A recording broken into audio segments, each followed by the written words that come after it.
Las creencias religiosas romanas más antiguas eran un conjunto de primitivos rituales y dioses o espíritus que copulaban entre ellos y ayudaban en las tareas cotidianas de sus gentes, pero apenas tenían relatos y aventuras como si tenía la mitología griega, o al menos no nos han llegado y se han perdido en el tiempo, que suele pasar mucho. Es demencial. Estos dioses autóctonos son conocidos como los indigetes, los indígenas. Entre ellos tenemos al dios supremo Júpiter, a Ops, diosa de la fertilidad de origen sabino, Jano, dios de las puertas o de los comienzos, dio nombre al mes Januarios, nuestro enero, y a la colina del Janículo. Sus hijos eran Fontus, dios de las fuentes y cascadas, y el propio río Tíber. Quirino también es importante, el posible dios protector sabino que dio nombre a la colina del Quirinal. Parece que era bastante amigo del dios de la guerra Marte. También destacan el dios del inframundo Dispater, la diosa del hogar Vesta, la protectora del cultivo que brota Ceres, la diosa de la fruta y de la huerta Pomona, el dios de los bosques Silvano, el dios de las fronteras y de las lindes de propiedad privada Terminus, la diosa de la fertilidad Orbona, la diosa de la salud Cardea,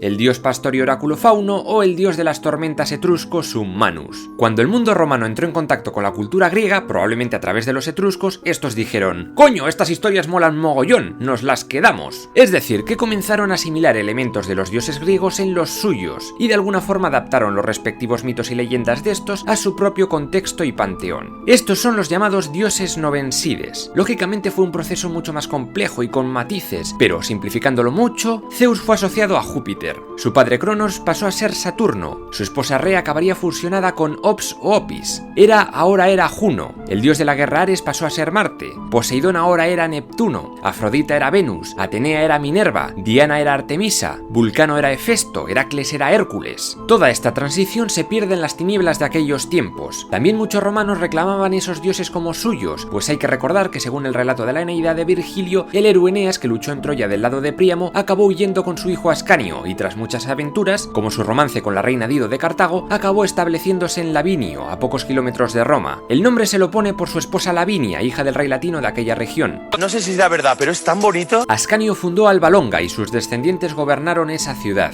Uno de estos reyes fue Numitor, pero su hermano Amulio le encerró y se hizo con el poder. Mató a sus hijos y a su hija Rea Silvia la obligó a convertirse en una vestal, una sacerdotisa virgen que se ocupaba de mantener la llama de la diosa Vesta siempre encendida. Pero el dios Marte decidió ayudarla, se la tiró y de ahí saldrían Rómulo y Remo. Amulio cogió a los bebés y los tiró al Tíber, y estos acabaron siendo amamantados por Luperca la loba. Cuando crecieron destronaron a Amulio para que su abuelo Numitor recuperara el trono, y estos decidieron fundar una nueva ciudad alrededor del año 753 a.C., Roma. Hubo movida cuando tuvieron que decidir quién era el rey. Al final los dioses designaron a Rómulo, y este trazó el Pomerium, los límites sagrados de la ciudad, y dijo que mataría a todos los que lo cruzaran. Y Remo, en un afán de tocar las pelotas, lo cruzó y acabó muerto a manos de su hermano. Sería el segundo rey de Roma, Numa Pompilio, el encargado de ordenar este caos de dioses con la ayuda de la ninfa Egeria. Se cuenta que un día una ancila, un escudo protector de Marte, cayó del cielo durante un periodo de peste. Este escudo sería guardado en el templo de Marte junto con otras 11 copias perfectas, por si alguien quería robarlos. También levantó el templo de las Vestales, donde estaba la llama de Vesta. Ya conté mucho de este primer periodo de Roma en otro episodio, así que dejemos a los reyes y sigamos con los dioses. Que nos vamos por los celos de Úbeda, se dice, ¿no? El Estado y la religión estaban muy unidos. Había un culto privado, cada uno podía adorar a sus dioses particulares, y también un culto público. En este culto público sobresalía la tríada capitolina, es decir, Júpiter, Juno y Minerva. Marte también era muy popular entre las clases poderosas, aunque entre los plebeyos triunfaba más la tríada de Ceres, Libera y Liber, un predecesor de Baco, dios del vino. Incluso los propios emperadores serían venerados como dioses en el llamado culto imperial. Los pontífices al principio eran unos tíos que cuidaban el puente sobre el Tíber, de ahí su nombre, pero luego pasaron a ser sacerdotes. El jefe de todos ellos era el Pontifex Maximus, que ahora designa nuestro papa. Estos no eran los únicos sacerdotes de Roma, también destacan los flamines, quienes encendían el fuego sagrado a su dios correspondiente, y también estaban los adivinos o augures, quienes buscaban auspicio sobre el futuro en las tripas de animales o en el vuelo de los pájaros. En general, los romanos fueron relativamente tolerantes con las religiones de su alrededor, y hasta tomaron prestados muchos dioses de fuera, como hemos podido comprobar. Por ejemplo, de Frigia llevaron a Roma a la diosa Cibeles, de Egipto exportaron a Isis, y de Persia a Mitra, una especie de dios solar al que al parecer había que sacrificar toros, que que es importante aunque nunca llegó a formar parte del panteón oficial. Al ser un culto mistérico, era una religión personal y muchas veces hasta secreta. Este último dios comenzó a hacerse muy popular entre las legiones romanas afincadas en Siria o Mesopotamia, y en la época del emperador Adriano, este culto llegó a Roma, incluso llegó hasta la India, pero eso es otra historia. El ídolo aquí es un crack. Hay una teoría curiosa que dice que este mitraísmo fue usado por los poderes romanos como un instrumento de cohesión entre los soldados de diferentes nacionalidades, pues este culto estaba basado en autoridad y jerarquía, lo que más falta le hacía al imperio, vamos. Luego estaba el culto al dios Sol, Sol Indiges primero y Sol Invictus después, que se piensa que su origen pudo ser bastante antiguo. El caso es que Heliogábalo introdujo por el año 220 un nuevo culto solar, el del dios sirio El Gabal. Al final Mitra, Sol y El Gabal se unieron en uno solo, el deus Sol Invictus.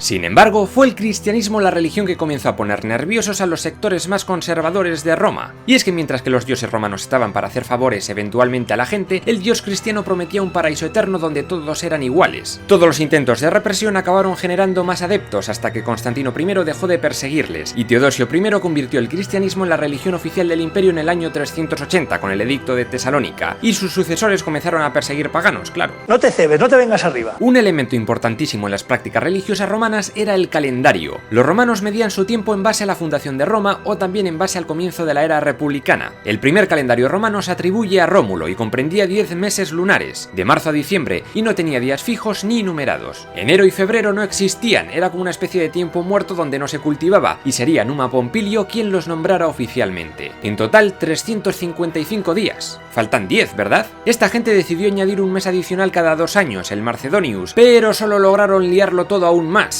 Horrible, de pena, de llorar. Este desfase dio muchos quebraderos de cabeza a los romanos durante mucho tiempo, hasta que llegó Julio César y en el año 45 a.C. promulgó el calendario juliano. Ahora los años tendrían 365 días y cada 4 años se añadiría un día más a febrero. Sin embargo, un pequeño desajuste pervivió durante toda la Edad Media, hasta el año 1582, cuando el Papa Gregorio XIII promulgó el calendario gregoriano, mucho más preciso, que es el que tenemos ahora. Como podemos ver, los 6 primeros meses tenían nombres de dioses, luego los demás tenían su nombre de número ordinal, quinto, sexto, séptimo. Tras la reforma de Julio César, sus partidarios llamaron al quinto mes Julius, y Augusto nombró al sexto Augustus, de ahí que ahora se llamen Julio y Agosto. Sin embargo, no sería hasta el año 321 cuando Constantino instauraría la semana de 7 días como la conocemos ahora, basada en el calendario lunar mesopotámico, y nombrando a cada día con nombres de planetas. Y además este emperador puso el domingo como día de descanso. Vamos a felicitar a un campeón. Los romanos tenían muchas fiestas dedicadas a estos dioses. Podemos destacar las Lupercales, posiblemente en honor a Fauno, ya que se dice que fue este dios quien tomó la forma de Luperca y cuidó a Rómulo y Remo. Lo cierto es que en la fiesta se azotaban a mujeres porque parece que ganaban fertilidad y se purificaban.